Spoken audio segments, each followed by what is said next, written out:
Hi, Marcia.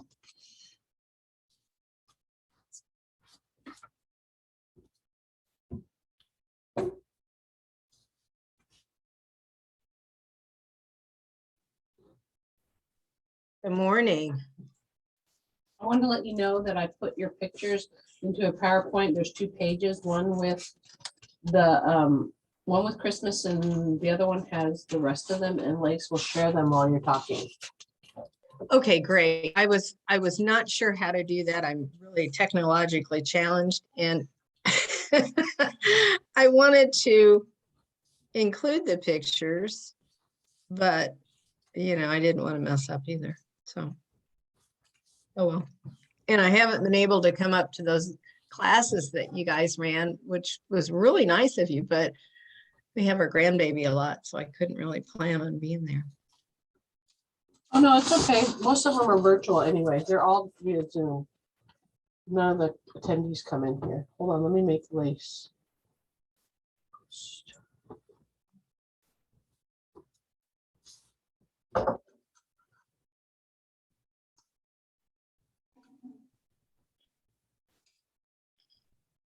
They all do it virtually via Zoom. What, the classes or the how to do the slides and all that, the Google? Yeah. Well, all the attendees come do it virtually. Oh, okay.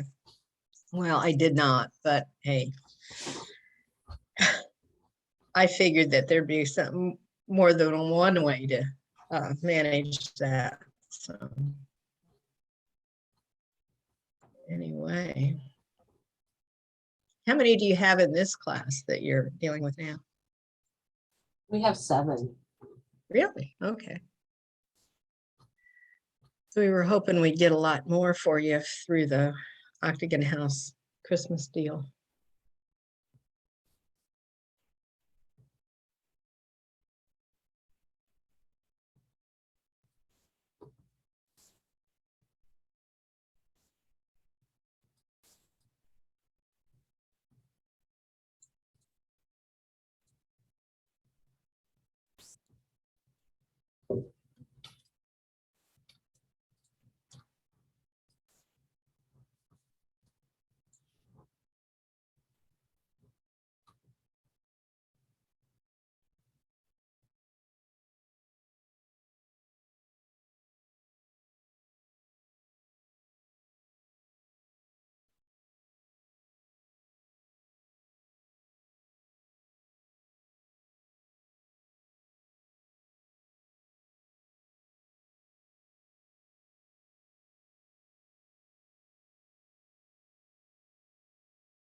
Hey, everybody.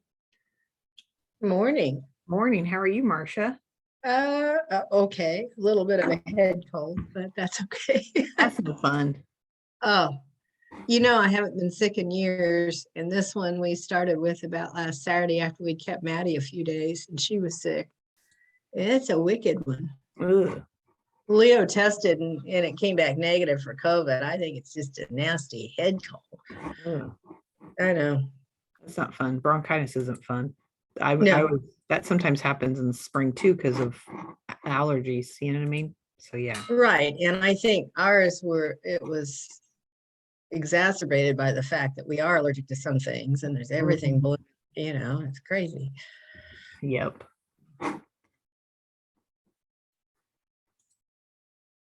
Pretty good deal on your corn snake. Oh yeah. Yeah. People buy those, don't they? Well, I guess, but I'm taking a master naturalist class, Uh-huh. and the lady who presented on snakes 2 Uh-huh. weeks ago gave everybody an application to become a reptile owner. And one of the more important questions is, what do you do with it when you're on vacation? Oh. How many people are going to come in? Well, the nice thing about snakes, they only have to eat like once a week, so they don't have to eat very often. Yeah. Right. And our daughter's in-laws posted last night that the Walmart in Bloomington, did you Mhm. see that? About Python? Uh-uh. They found a python on a shelf, live python on a shelf in a Walmart in Bloomington. Yep, they can climb. It's crazy. So they must have Yeah. gotten out. He must have gotten out and needed someplace warm. Wonder how that happened. Interesting. Yeah, I'm not really sure. It's crazy, but they named him Wolverine. Oh dear.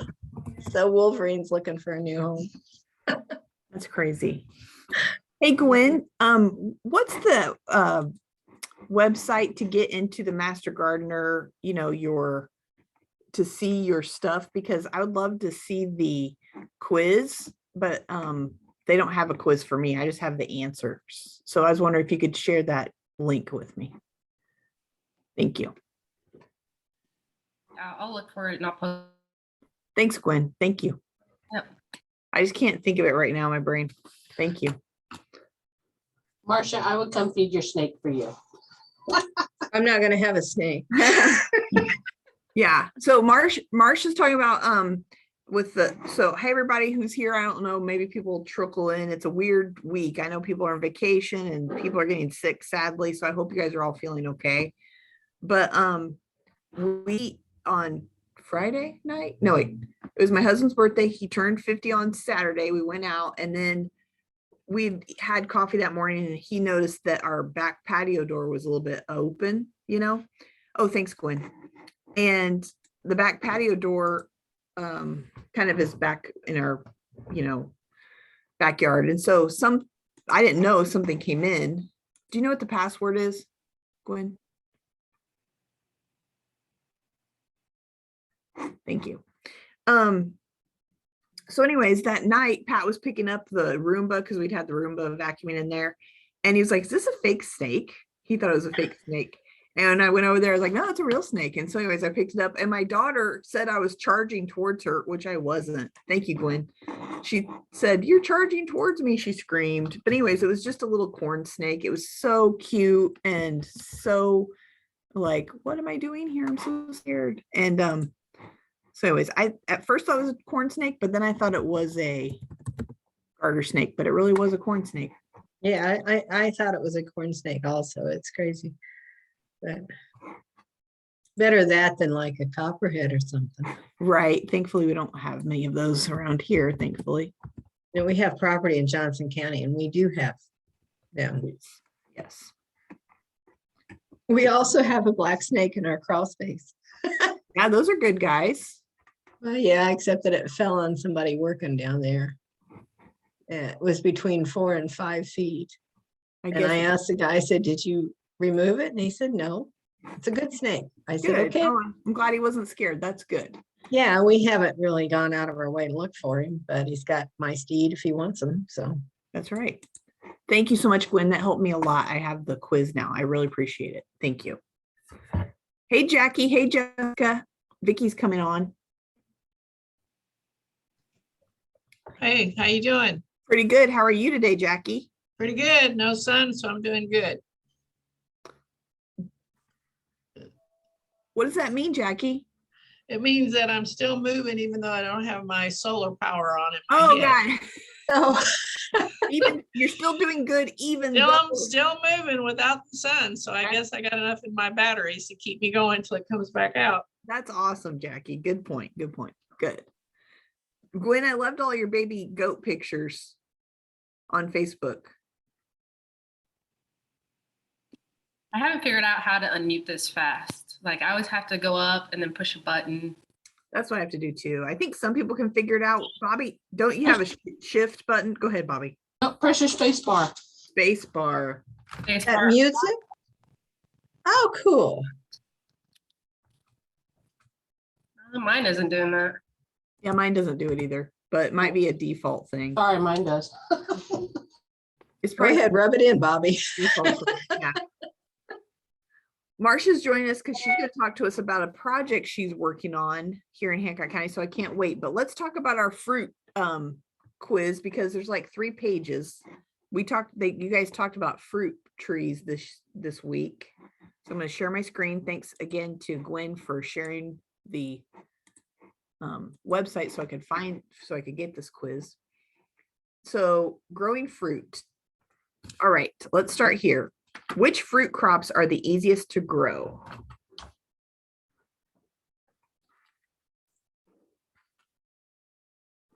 The strawberries and raspberries. That's right. And I know some people are growing some strawberries. You can grow strawberries even in some containers. Anybody growing raspberries? I'm gonna try to. Awesome, Vicky. I'm gonna plant them this year. Good. What kind would you like to grow? Black. I think they're both black raspberries. Okay, cool. That'll be good. Marcia, do you grow raspberries? Not deliberately. Yeah. We have some wild ones, but That's awesome.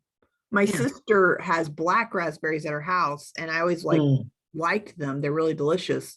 And the birds planted some, thankfully, for me. So I don't know if they went over to her house and brought them back. I'm sure they got them from somewhere, but I was glad that I have some black raspberries now too. And Jessica, do you have the rabbits, or is it Casey?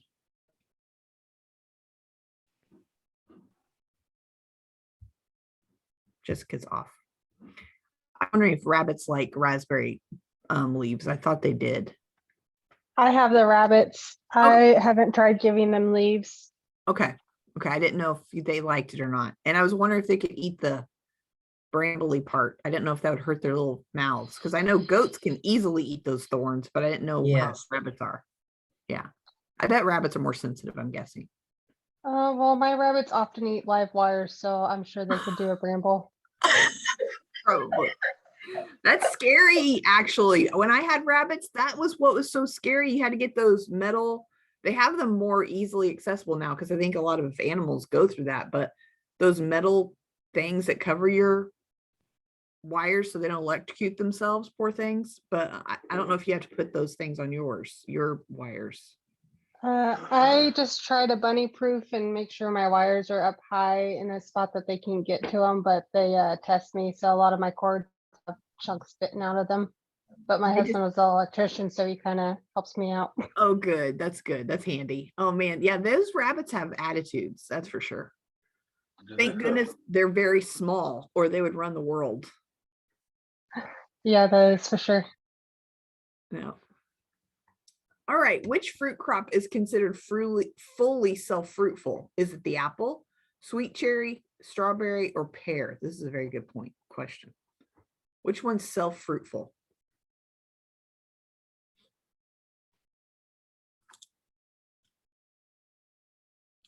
Is this a tough one? Would it be Originally, apple? when I Not apple, because apple is best to be cross-pollinated. Strawberry. It's Strawberry. strawberry. Yeah, it's strawberry. That's hard. Yeah. What crop is too cold tender for production in northern Indiana? Peaches. That's right, peaches. Is anybody growing strawberries? I never asked. I asked about the raspberries. Anyone growing strawberries this year? I'm gonna try that one too. Are you? What kind would you like to get, Vicky? Well, I already bought them and I forget what kind they are. They're the things you buy in the little bags. I Uh-huh. actually tried to get some started with seed, but I haven't checked on them lately because my seeds aren't doing too good right now, or my seedlings. But I'm going to try to grow them in those, what are they called? Them long bags you could just like hang on the fence. Yep, I've seen those. Yep. Okay. Yeah, so, and I was going to start some for my granddaughter too, to see how she does with it. So I'm guessing those are ever bearing. So they'll probably start, Yes, you're Okay. right. That's Okay. what they are. Yeah. Okay, cool. That'll be fun. That'll be really fun for your granddaughter to come pick some strawberries when she's visiting. That's fun.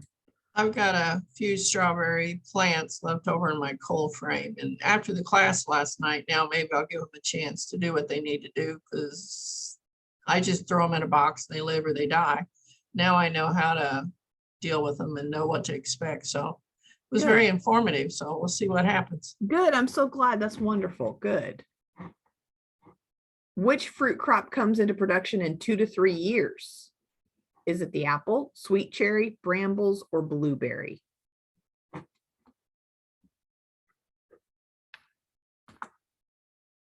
Remember what they said?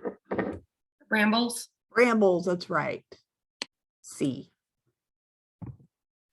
What soil characteristic is most important for fruit crops? Is it clay content, fertility, drainage and depth to seasonal water table, or organic matter content? Drainage.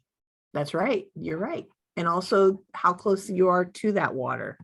Because, you know, fruit needs a lot of water to grow, but it doesn't want to be sitting in water. That's for sure. Yep. What is the most common type of strawberry variety and what production system is used? We were just kind of talking about this.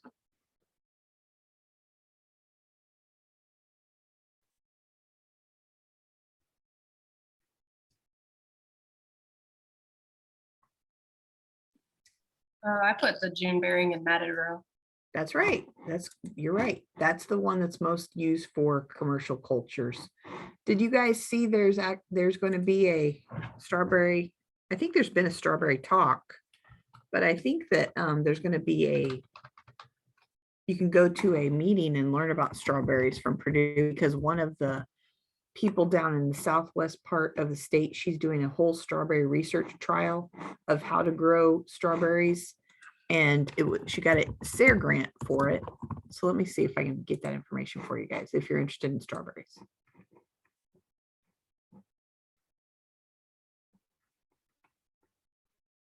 It's a strawberry field day. Let me put it up here.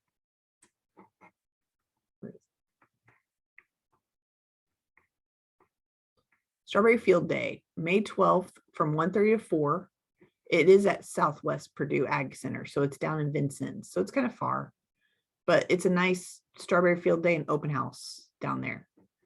And they're talking all about how to grow strawberries. They have strawberries in high tunnels sometimes, and they're just doing all kinds of stuff down there. But just like Gwen said, the most common that we see around here is commercial is for June bearing, meaning it comes around May or June all in one bunch. So then it's easy to harvest most of the berries in a quick stretch. Whereas day neutral or quote ever bearing kind of just keeps its berries coming all through the season.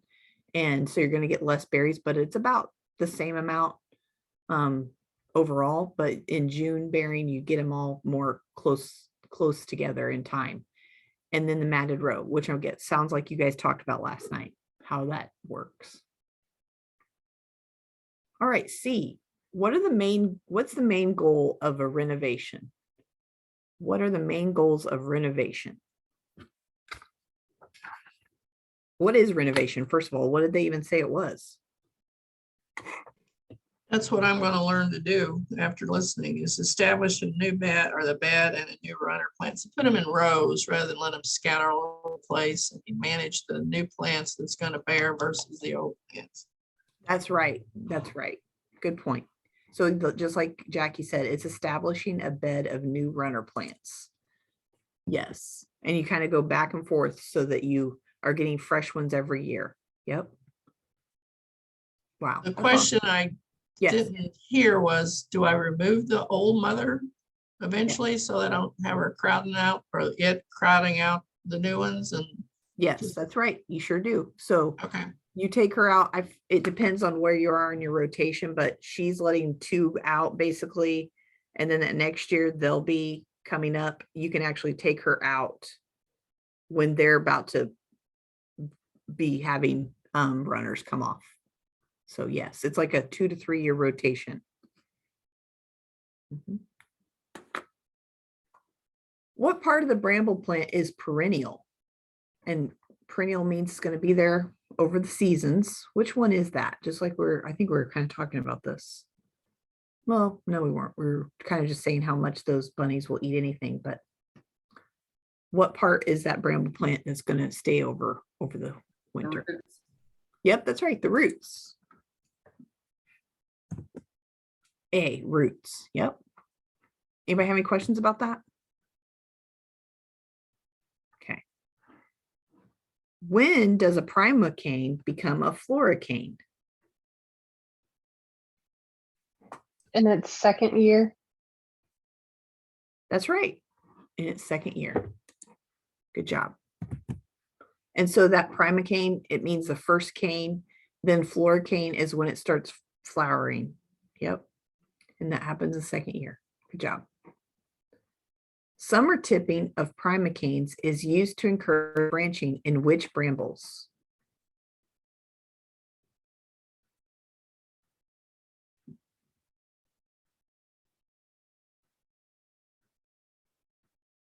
I believe blackberries and black raspberries.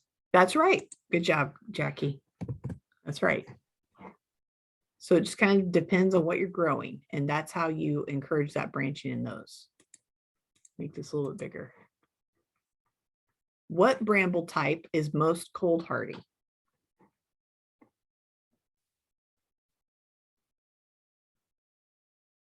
Did you talk about the north part of Indiana? She popped up maps, but I couldn't read them. I believe it's red raspberry though, from what she said. You're correct. It is red raspberry. Good job. Let's see. That's the one. So a lot of blackberries and raspberries are more south, and those red raspberries, I guess they grow really well up there in the north part of Indiana. Yep.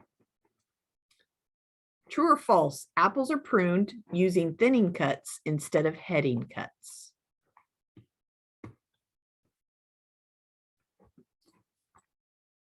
It's kind of an obvious question, isn't it? Because it's talking thinning. So pruning to be thinned. Now, what would a heading cut do? What would a heading cut do? Cause it to get bushier. It would, yes, because you would just cut it and then all those branches would come off that one place it was cut. So what is a thinning cut? Let's look it up. It's gonna let more air through. That's right. That's right.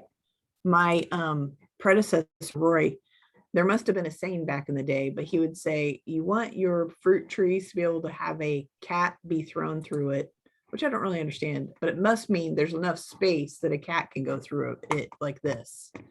And they're thinned out. So this is let's look at this one. Let's see.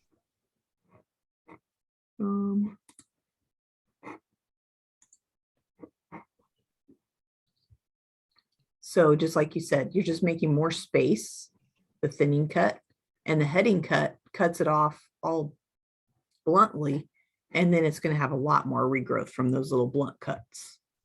So it just kind of depends on your goals. But the thinning is more for, especially for fruit trees, they need to have all that sunshine in there. Okay.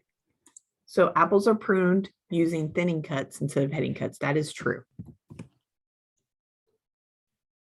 Number 13, true or false? Apples are self-incompatible, so 2 or more varieties need to be planted. Is that true or false? I think that's true. That's right. Good job. That's why they even suggest having like a crab apple to help to cross-pollinate an apple tree, because I don't know why, how the plant knows, but it's just probably to help with those genetics. So I think that's pretty interesting. I don't know how the plant knows. Maybe it's because they're flowering and blooming at different times. They're blooming and maybe the pollen is at different times. I don't know for the different species. That's kind of what I was thinking, because I have two. It's a Liberty and the other one's, I think, a Golden, I think it's a Golden Delicious. But they did say a crabapple will pollinate all of them, which I thought was really interesting. Yes. Yes. Apple rootstocks are primarily used for what? Are they used for disease resistance, size control, longevity, or drought resistance? Size control. That's right. So did you guys know that I believe that the first apple tree was in Kazakhstan? And they're super tall. Let me see if I can find it.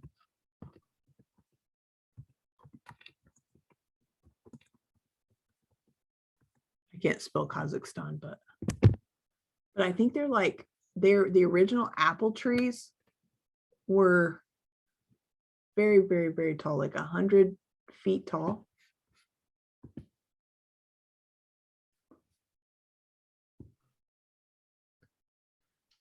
So they're wild apple forests and they're very, very tall. So obviously that'd be really hard to get these apples off there. So they started realizing we need to make these shorter for people. So, oh, that's sad. There's not very many wild apple forests over in Kazakhstan. I've never been to Kazakhstan. Apparently it's in East Europe. Has anyone ever been around there? Nope. Me neither. But they're very, very tall trees. And so we just started to breed them. And what they do is they take the roots and they graft another tree to it. And they realize the roots determine the size of the tree. And so they'll put whatever kind of flavor of apple they want to grow, and they'll put it onto the root stock that'll keep it at a certain height. I wish we could see pictures of them. The last wild apple forest in Kazakhstan. So you can imagine, how do you think all the apples got over to the United States? Wild apple groves. They brought seeds. So they just brought seeds of their favorite types of apples, or they brought cuttings of scion wood. So they would just take the branches that they really wanted a certain tree, and then they knew they'd probably hopefully find some rootstock, or they were bringing a rootstock in a bucket of dirt with a lot of scion wood, probably with cuttings. And so that's how they made more apples. Of course, Johnny Appleseed, I guess he would do the whole seeds, but you don't know what you're going to get with apples with seeds. But anyways, they're very tall. I think they're hundreds of feet, kind of like a old growth forest here, but that's how the apple trees are in Kazakhstan, in the wild apple tree. Corey, nice to see you, Corey. I understand, no worries. You don't talk. Thinning apples accomplishes what two goals? We kind of talked about one of them, but what are the two goals when you're thinning any fruit tree? The increase of fruit size and the better sunlight penetration. That's right. So basically you are correct, Gwen, but what they're saying is more important is the possibility of a returned bloom. So they do have the increased fruit size and a returned bloom. So that is B, they're saying is the best answer. But it doesn't mean your answer was bad. It's just their best answer is that return bloom part. I would have said the exact same thing as you, because I wouldn't even thought about the return bloom. But the fruit, it makes a difference to have that sunlight on it though. So, okay, 16. Which type of stone fruits are self-fruitful? Plum and sweet cherry. No, darn it, it's not. I would never know this answer. So I picked B. Is it the peach and sweet cherry? nope, darn it. The sour cherry, Yes. hard and cherry. yes, so it's peach and tart cherry. It's C. Tricky, tricky, tricky. I know, and I don't, this won't be on your test. This is the kind of thing, who remembers something like that? I can't remember things like that. So just know where you can go look for it if someone asks you, but I'll never keep that in my brain. It will fall out. It's already fallen out. So yeah, I don't know why you need to know that, but I guess because you would need to buy 2 other cherry trees and peach trees. That's why. That's why probably why my place has 2 peach trees when I moved there. And I didn't understand, obviously, still don't. But when those peaches come on, oh, there's nothing better in the world, but I don't do anything to help them. So then the raccoons come and get them sometimes, but those are so good. Does anybody have peaches here? Peach trees? I planted some last year. Awesome, Vicky. Good that you planted 2 because they're not self-fruitful.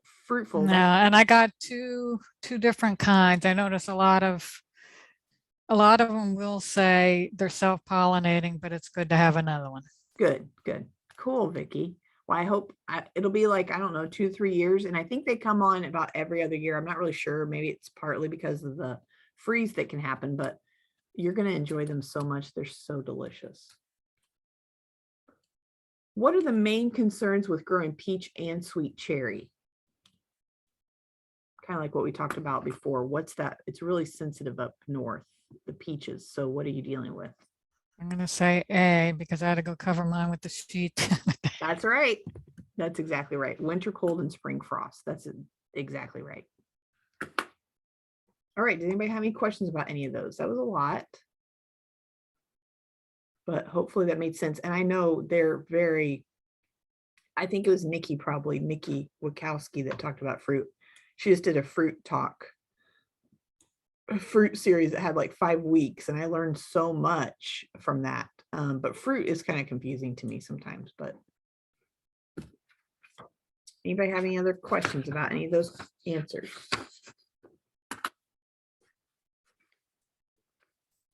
Okay. Let's stop sharing. How's everybody doing with this whole class and staying up? Do you need any help or anything? Or I know that Bobby's going to work on a little Kahoot we can practice with some quizzes, but anybody have any questions about class or anything?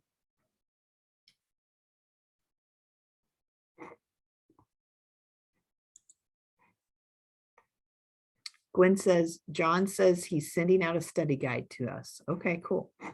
I will watch for that. He may have done that yesterday. I was off. So if it's here, I will send it when I get it. Thanks, Gwen. Okay. All right. I feel like there's something else. Well, I want to introduce Marcia to you. Marcia, I'm not going to introduce you all the way. You'll have to introduce yourself because I would love to hear how long you've been a master gardener and everything, but I'll just kind of introduce you. I'm so thankful that our master gardeners come here and introduce themselves and just kind of share a little bit about what they're doing. So Marcia Burkhardt, it works and lives here in Hancock County and has been a master gardener. So I don't know how long, Marcia, I can't wait to hear. So I'm going to be quiet and you tell us. I'm going to go find my PowerPoint that you sent to Bobby and Bobby sent to me. So I'll get it ready here. And if you can't, that's fine. I think I know how to share them, but I'm not 100%. But anyway, Okay, I'll go find it. Go ahead, Marcia. All righty. I am Marcia Burkhardt. I live actually on the southwestern end of Hancock County. And I took the class in 2019 with about, I believe, about 27, 28 other people. We had a blast. It was Roy Ballard's last year to give that class. And we think we won him over with the snacks we had that during that class. We always say it was in person, so everybody brought snacks. But at any rate, I became an advanced master gardener in 2020. So, you know, it was kind of a slow start down. And we live on about 3.5 acres, and I've always liked to be outside, like to be out in gardens and stuff like that. I wouldn't say that my flower beds are particularly master gardener worthy, but I enjoy them. So, and there's no rhyme or reason to them. If I like something, I plant it. And if it goes, fine. If not, I might try it again. So at any rate, in 2019, my husband and I went to Shirley for their Christmas tree walk. And we had never, I've lived here all my life. I've lived in New Palestine all my life. And I had never, ever heard of the Octagon House. So we went to the Christmas tree walk there. It is an 8-sided house. It's a historic structure. It's run by an amazing amount of volunteers. So when I'm not really sure how the discussion started, but one of the volunteers said that they had had issues with their landscaper. And if you look to the far left photo, you'll see what the issue was. This guy had come in and had put down plastic. They said that the shrubs looked like they came from Kmart and they were probably closed out, half dead ones, but at any rate, they did not work. So, you know, back a little bit to the house, this house was moved to the site. So it's a very important thing to Shirley. They wanted to have it look nice, and it clearly didn't. But before it was moved, it was built in 1879. So it has 13 rooms. It has corner closets. They're triangular closets. And it cost between $2,300 and $2,500. The lady who had it built, especially, had saved for it. She saved silver dollars in a shoebox. So after it went out of use, there was a movement by the guy that owned it. He was actually going to burn it to the ground, that it was worthless, it wasn't going to happen, all that. So a bunch of volunteers got together, and in 1994, they moved it 9 miles from between Shirley and Wilkinson to Shirley. It's 2 stories high with 15 rooms. I think I said 13 before, but it's 15 rooms, 8 sides to the house. So it weighed about 90 tons when they moved it. So now there are just 5 of them left in Indiana, at any rate. So I have a special place for historic homes. So I mentioned to this lady that she might want to get in touch with the Henry County Master Gardeners, not knowing that, number one, there are no Master Gardeners. There are Master Gardeners in Henry County, but they don't have like a group to work together. And then also the county line runs right down Main Street in Shirley. So the house is actually in Hancock County. So we decided, okay, fine. Came back to the Master Gardener group and said, what do you think? Can we help them out? So our Master Gardeners donated plants. We grabbed we took up all the old landscaping fabric. We took out most of the old plants. We put in donated perennials. We went back and mulched over that with no plastic, of course, mulched over that. We then tagged each plant and then provided a list to the Octagon House so that visitors could say, okay, plant number 13 is an aster. Oh, that's what it looks like. So it became a real educational opportunity. We also managed to get a sign that dedicates the fact that the landscaping is by the Master Gardeners of Hancock County. So then after that, the next year, this past year, actually, we did this Christmas tree walk. We helped them out. We sponsored 3 trees, which we went ahead and we made sure it had to do with how you extend your growing season past when everything's dead in your garden. So there were things represented in these 2 rooms. Everything on our list was represented somehow, whether it was dried flowers, canned goods. Some of the ladies painted gourds. There are 3 sisters that are just awesome. They are so talented, and they painted gourds as Christmas ornaments. Just all sorts of things you could do. There was a huge list, and every item on that list was represented in those 2 rooms. So now we're getting ready to go back up and do a little mulching this week. Well, we tried for earlier in the week when it snowed, and that wasn't a good thing. So we're going to go up, make sure that the perennials look good, and put more mulch on, and top dress it basically. Sometimes last year we provided ferns to hang off the porches for their open houses and stuff like that. But they had an issue with birds taking up residence in every fern we provided. They were every 1 Carolina wrens, which I would like. They, however, didn't, because they were going to repaint the porch and all that while the birds pooped on the porch. So they didn't see the humor in that. But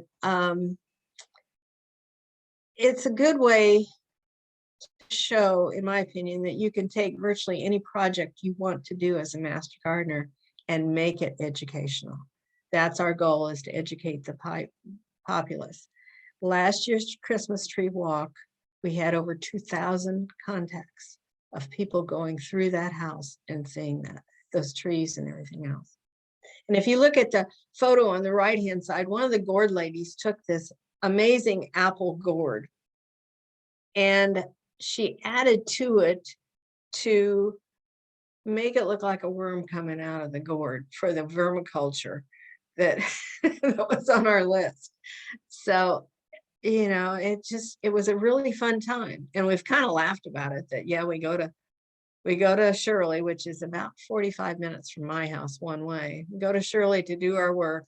Then we go over to the neighborhood restaurant, have lunch and chat and discuss what we're going to do next. And so it makes it a fun day. So it's not just purely work. It's not something where nobody's gathering any education from it. So we've been real happy with it. And I guess it's my long-term project at this point. So. That's wonderful, Marcia. And so it started because you and your husband just went out there for like the Christmas walk. Yeah, we are Wander, Indiana folks. So if we can find some place to go or do or whatever, we do that. And now it's kind of become flower oriented also. And I don't know whether your interns are aware, but Schrader Weaver should be coming up for the Blue-Eyed Mary bloom.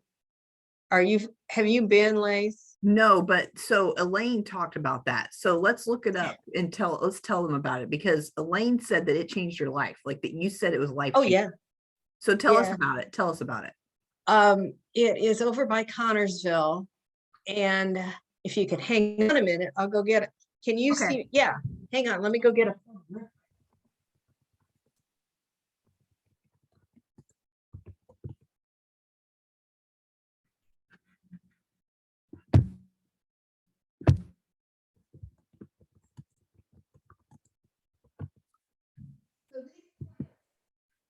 That bloom are blooming probably this weekend, and So they tell- are blue-eyed Marys. Oh, is that a picture of it? Oh my gosh. And it is an absolute blue carpet. They have trails through there. It is just amazing. I've never seen those anyplace else. Now, Elaine says that she's trying to get them started. We At usually Thornwood. meet with Elaine and Joe over there. And it's Is kind it- of on a side road, but it's so worth the trip. It is so worth it. So it's Schrader Weaver Nature Preserve, and it's down in Yes. Fayette County, which is down, like this is Indianapolis right here. And then Yeah. Fayette County is over here to the east. Right. And so you're saying the Blue-Eyed Marys are happening soon, and that whole sea of blue, that's when you It first should- went and saw It it? should be in the next week to 10 days. And it's just amazing. I've been a lot of places in Indiana, a whole lot of outdoor places, and I have never seen the blue-eyed Marys. Wow. And they are just jaw-dropping.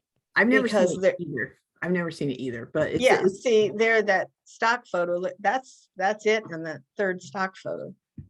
And there's an old barn that they've redone, but they're just so pretty. And the trails through are real easy if somebody's having issues walking or like that. that's nice. But they should be coming up now. I mean, it's a good time to, I would say, in this next week. I haven't heard from Elaine. We always meet up over there just because. See, I've never But- been, so and the first time you went was when? In two years ago, is that right? When was Oh it? gosh, it's probably been more like 3 or 4 years ago, but Okay. yeah. And then the second time Leo and I went, I heard Elaine's voice and I thought, I know that voice. And I could see somebody way over and I said, Elaine Whitfield, and she whipped her. So after that, we've kind of gone together, all of That's us. fun. That's Yeah. fun. It reminds it's- me, these ephemerals, so basically they're ephemeral woodland plants. That Right. blue reminds me of the bluebonnets in Texas. Texas has Really. really a lot of bluebonnets, and it's a big deal. But I didn't know that Indiana had something that cool. You know what I mean? But Yeah. we've lost a lot of our ephemerals, sadly. But hopefully we can bring them back. They're still there. I think the seed bank's still there, so hopefully they will. Yeah, come. I think the seed bank's still there. It's just the honeysuckle and Yes. and that winter creeper. I was somewhat astounded to know that the place where you go down south to pick up your trees from the state, Mhm. as you get closer and closer to it, the area all around it is just covered with winter creeper. I know it's not owned by the state, but that sure does kill down the ephemerals. Is that Valonia? Yes, Yes. yeah, there's just a lot It's down south. of winter creeper down there. There is. Yeah. There's even kudzu down there. Yes. But you can buy a lot of Well, now there's that, trees at these sales. They start around Right. October. Go ahead, Marcia.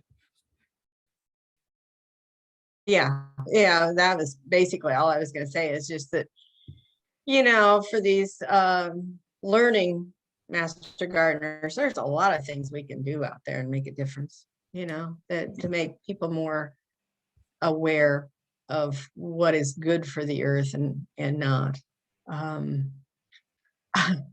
I just told her, I caught our lawn guy and said I didn't want most of the yard treated, and he kind of looked at me strange this year.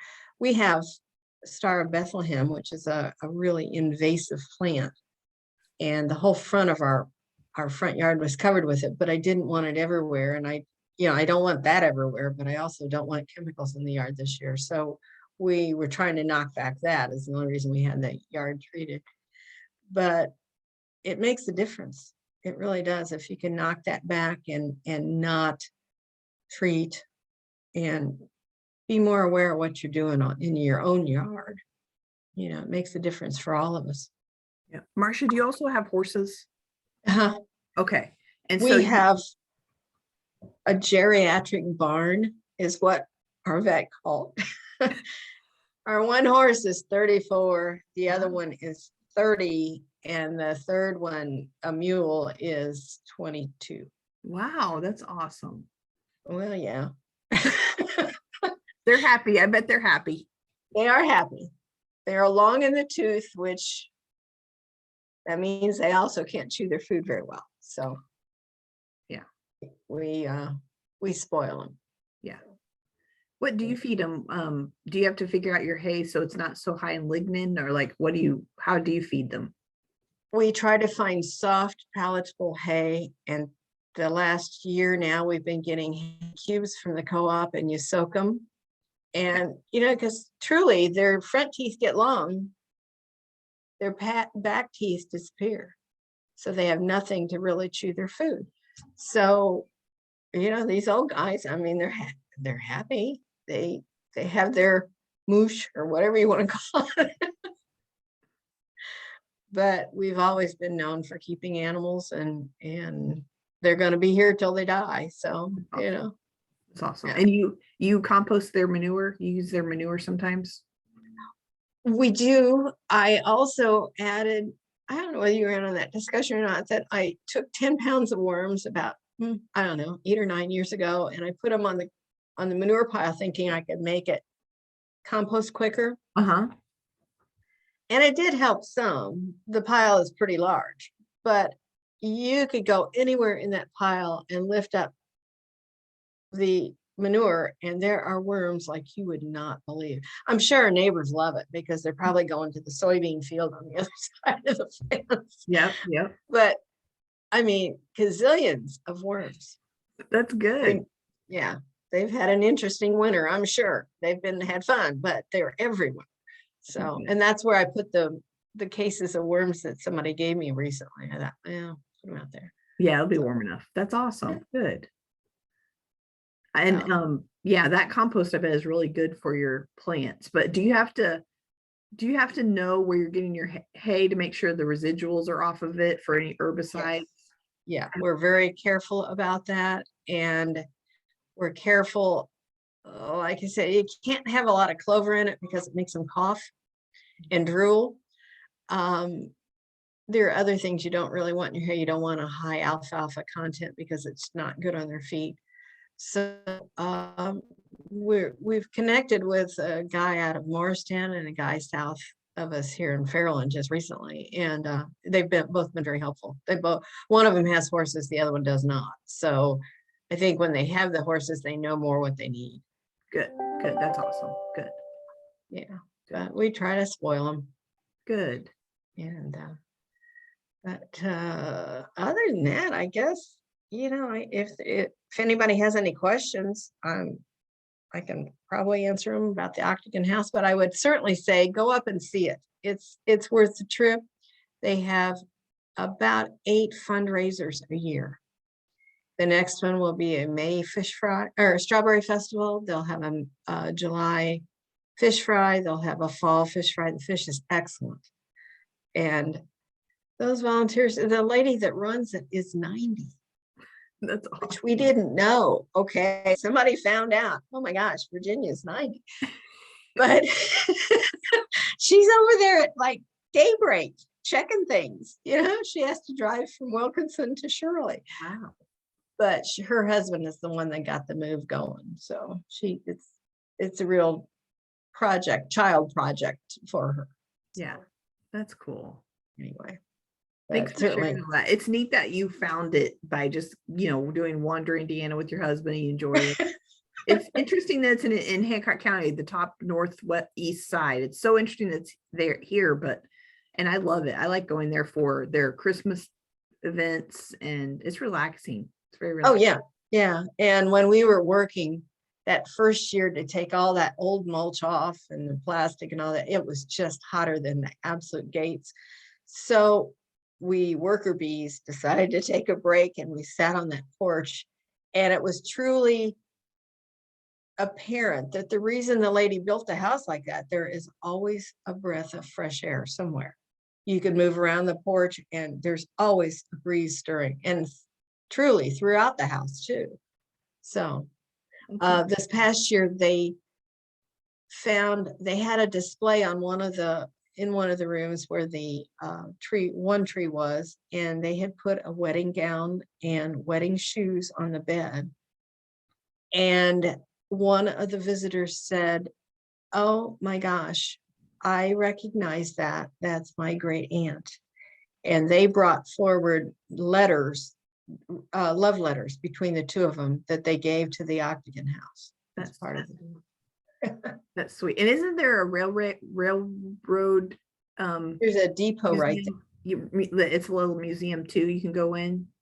That I don't know. I've seen the building, but it's always been closed when we were there. There's a new trail real close to there that you can walk.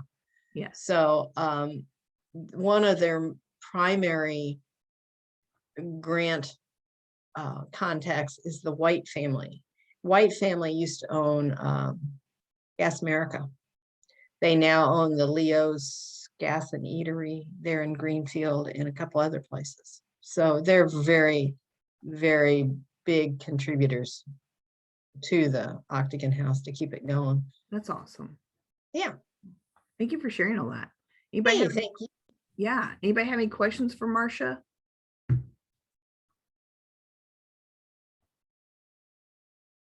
Even horse questions, old horse.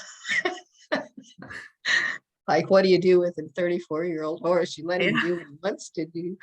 I know, exactly. He's retired. Wow. I love that you have a mule. I love mules. I think they're beautiful and amazing. The mule was a gift with purchase. We bought our daughter a Shetland pony. And while I've been around horses a lot all my life, I kept thinking she's getting way too fat.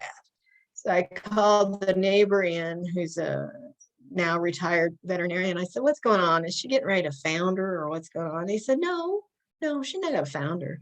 She's going to deliver it very quickly. So said pony had a love affair with a white jack donkey. So when she delivered, we now have a white mule, and she's taller than her mama by about 6 inches. So, and she's clearly smarter than any horse we have ever had on the property. She gets into stuff. She opens doors. She's flooded the entire lot back there by turning on the hydrants. We have to chain down the hydrants. We have to double lock the doors. Anybody we've had come in and feed, it's been a learning experience. Most of them have had to chase her down, and she can run like the wind, and she just as much as tells you to kiss off, but she's not ready to go in yet, So What's her name? Dusty. Dusty. So you've had her for 25 years, however old she is. Wow. Yeah, she was born here. So, she was truly a gift with purchase, but a good gift. Because we had to put extra lines on the fence when she was little because she would get down, lay on her side, and go underneath the fence to go play with the neighbor kids. Most critters stay with their mama, not her. She went almost 1,000 feet away to visit the neighbor's donkeys and would not come home. No matter how her mother called her, she would not. And you So, still yeah, love she's her. You love her so much. We do. We really do. But there's just things she's done. When she messed with the hydrant, one time she broke it, which was a little bit of an expensive fix. So we had a gentleman come in and he had his equipment on a lowboy trailer. And we opened the gate, shut the gates, da da da da da. And he comes up to the house and he says, "Can you help me?" Sure. What's up? Well, two things. He said, "Your mule is on the lowboy trailer and won't get off. She's just standing there, what the heck." And she took my car keys out of my pocket. And sure enough, she's standing on the back of the lowboy trailer, just kind of like, they're right here. Just teasing me. So yeah, she is truly a character. She's That's just hilarious. dusty. That's all. Yeah. That's hilarious. I bet she would be hard to watch. Like, it's hard when the animal's smarter than the person watching them. You know what I mean? That's really hard. She can open the stall doors faster than I can. She just takes her teeth and gets that metal handle and turns them. And then it's like, as she looks back and kicks and goes, "Ha, have fun." She's out and running. That's So funny. we have to double lock the stall doors. It's just crazy. Wow, Marcia, dang. Yeah. Anybody have any donkeys or mules at your house? You do, Gwen? What do you have? Yeah, I have too many donkeys. Too many donkeys. Yeah. Oh, Well, he's a jack, so he's not fixed, but he will go open the gate doors with his lips and he'll get them open. So we have to double lock them too. But he's great. Yeah. I've watched Dusty open the gate, come in, shut the gate. The other ones are like, well, the gate's shut, even though it's not latched. Oh, They yeah. won't try it. Ours will lock each other in there, so I have to keep them double locked. They'll open the doors, the other one will be in there, and I'll be like, he'll be over there closing the door. It's crazy. She took But all the fun. halters. She used to take all the halters off everybody else. At first it's like, what is going on out here? But she'd be the only one with the halter left. And then we stood and watched her and she was getting them and pulling it. Yeah. I bet she was like, "Do mine now. Do mine. Come on." But Right. I can't. Right. Yeah, that's hilarious. I know Dang. they're really a different animal, incredibly smart. If they don't want to do something, they're not going to do it, right, Gwen? They're just gonna. Oh no, when it's time to get their feet done, our female, you can't even pull her up to the post to tie her up. I'm just like, I'm done with you. I'll let the farrier pull you over there. Yeah, she's good about her feet, but she's not bothering her feet, but she's wiggling her head or she's laying her head up here and leaning real hard, like, well, this is a good time. Will you scratch my ears? And she just keeps getting lower and lower, but she's not moving her feet. She's not kicking or anything. She's just hanging out. How many do you have, Gwen? I just have 2. Yeah, that's enough, huh? Oh yeah, fine. And he's breeding on her, so we might have babies in the summer. We'll see. Oh, cool. Is that when they Cool. have babies? I didn't know when donkeys have babies. It's about Or- 15 months for Okay. them Yeah. to have them, but they started back last summer, so we'll see. Okay. Yeah. There's a farm up in Lynn, Indiana, and it's called One Happy Ass Farm. And she has miniatures. And she's on Facebook and Instagram. It's really worth the watch. The lady is probably certifiable. I mean, I think they're up to 18 or 20 and she can't get rid of them once they have them. Oh, But they're the miniatures and they are really cute. I would lose my happy home, I'm sure. Yeah, ours are miniatures. They're small, so they're so Yeah. yours Yeah. miniatures too. Okay. How Yeah. big do they get, like the height on their withers? How tall are they? Ours are 36. Around. Okay, so see, Dusty is more like, probably 50. Okay. inches. Yeah, she's taller. But her mom was a Shetland. Yeah, her mom's a Shetland. Yeah, her mom's 30 years old. Oh, so she's So- still around? She's still Oh, yeah. around? Oh, yeah. That's adorable. Yeah. Sometimes lays, sometimes not. I understand. When you try to explain all the safeties to somebody that's going to come in and feed for you for the weekend, it's like, That's okay, why- you have to change. That's Chain the part of why we hydrant. don't go places. That's part of why. I mean, That's right. obviously I don't have horses, but goats are pretty silly, and they Yes. are also, and also the livestock guardian dogs who think they're smarter than everybody else too.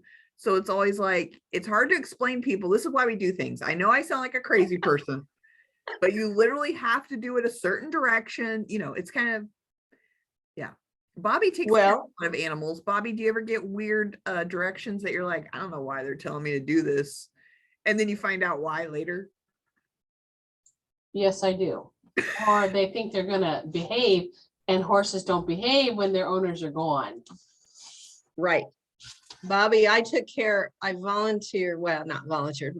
Our neighbor came to me and said, we have to be gone. We can't have anybody else, our regular people feed. Could you feed for us? And I said, sure, because I'd driven past her house and I'd seen maybe 4 or 5 horses. So thankfully, one of her boarders left me a detailed list. She actually had 10 horses. Okay. And my husband was not happy because he was working at the time and we were going down there at 5 o'clock in the morning, cleaning stalls, turning horses out because he didn't want me doing it by myself because they went out in a certain order. The first day we didn't do it like that, and one of those horses stood on its hind legs, and it's like, seriously, yeah. But they went out in a certain order, and after we figured that out, we were good to go. But except it was a lot of work, That whole pecking order thing. a whole lot of work. Yeah. Yeah. Yes, very much a pecking order. Yeah. So. And, if they weigh 1,000 pounds, it's one thing, but goats can be ornery too, but they're thankfully not as big. We have had goats here too. Yeah. But, yeah, not as big as 1,000-pound horse stand on their hind legs. That's You right. know, That's right. That's not cool. No, dangerous. Yep. Yeah. Where did you get your miniature donkey, Gwen? Did you get it from that farm up there in Indiana that Marcia was talking about, or did you find them somewhere else?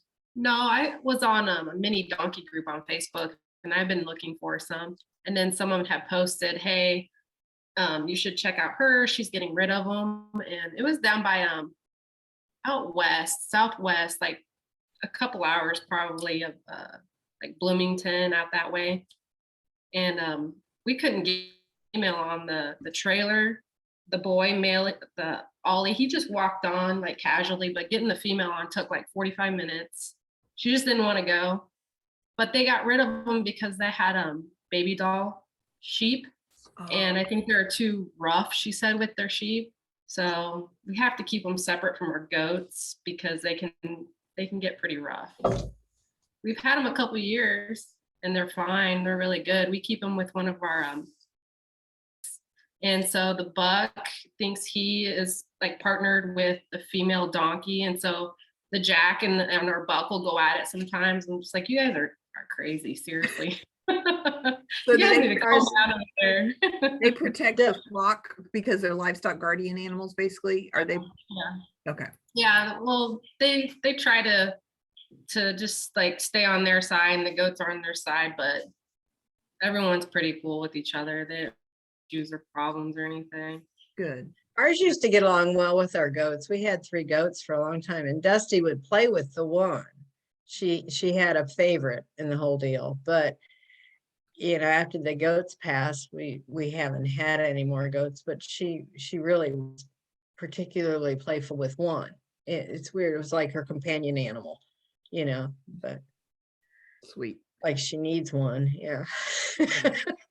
It's already 1. I can't believe how fast the time went. So let me know how it goes, everyone, if you have any questions. Marcia, thank you so much for being here and Thank you hearing for about having the me. Shirley house. It's so cool what you're doing over there. Everybody needs to go up there. It's a nice piece of history, and there are only 5 in the state. Yep. So. Yep. It's close by, it's inexpensive. It's free to walk in, isn't it? Yeah. Yeah, you need to check the hours. They have a nice website that lists when they're open and stuff like that. Well, thanks everyone. Have a great Thank day. you. Thank Uh-huh. you. Bye. Bye-bye.